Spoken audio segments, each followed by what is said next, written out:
పెళ్లి కూతురు చూడండి ఏం చేస్తుందో. భుజం పైన హెల్ప్ అని రాసి బయట ఉన్న అబ్బాయికి చూపిస్తుంది. ఏం చెయ్యాలి అంటే తప్పించమని అడుగుతుంది. అయితే బైక్ ఎక్కు అని సైగ చేస్తే ఆమె ఫాస్ట్గా కార్ దిగి బైక్ ఎక్కేస్తుంది. అతను పెళ్లి కూతుర్ని అక్కడి నుండి ఒంటరి ప్లేస్కి తీసుకెళ్లి ఆపుతాడు. తర్వాత బైక్ దిగితే, థాంక్స్ అన్నా, మీరు ఈ సహాయం చెయ్యకపోతే నా జీవితం నాశనం అయిపోయేది.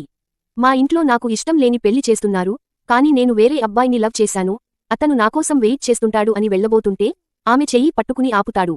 నా చెయ్యి ఎందుకు పట్టుకున్నారు అంటే, నిన్ను అక్కడి నుండి తప్పించింది నీ బాయ్ ఫ్రెండ్తో వెళ్లటానికి కాదు అంటాడు. ఏం మాట్లాడుతున్నావ్ నువ్వు, చెయ్యి వదులు, నేను వెళ్ళాలి అని వెళ్తుంటే రాహుల్ ఏనా వాడు, వాడి దగ్గరికేనా నువ్వు వెళ్లేది అంటాడు. రాహుల్ నీకెలా తెలుసు అంటుంది. తర్వాత ఏం జరిగిందో చూసేముందు, వాటర్ తాగిన తర్వాత ప్లాస్టిక్ బాటిల్ని పడేసేవాళ్లు వీడియోకి లైక్ చేసి ప్లాస్టిక్ వాడటం మంచిది కాదు అనేవాళ్లు కామెంట్ పెట్టండి. చూద్దాం ఎంతమంది ప్లాస్టిక్ ని తక్కువగా వాడుతున్నారో. వాడొక ఎదవ, నీలాంటి అమ్మాయిలని తీసుకొచ్చి అమ్మేస్తుంటాడు. వాడు ప్రతిరోజూ చేసే పని ఇదొక్కటే. అమాయకంగా వాడి చేతిలో బలి అయిన అమ్మాయిలు చాలా మంది ఉన్నారు. అలాంటి వాడిని నమ్మి పారిపోయి వచ్చేశావ్, ఇంక నిన్ను ఎవడూ కాపాడలేడు.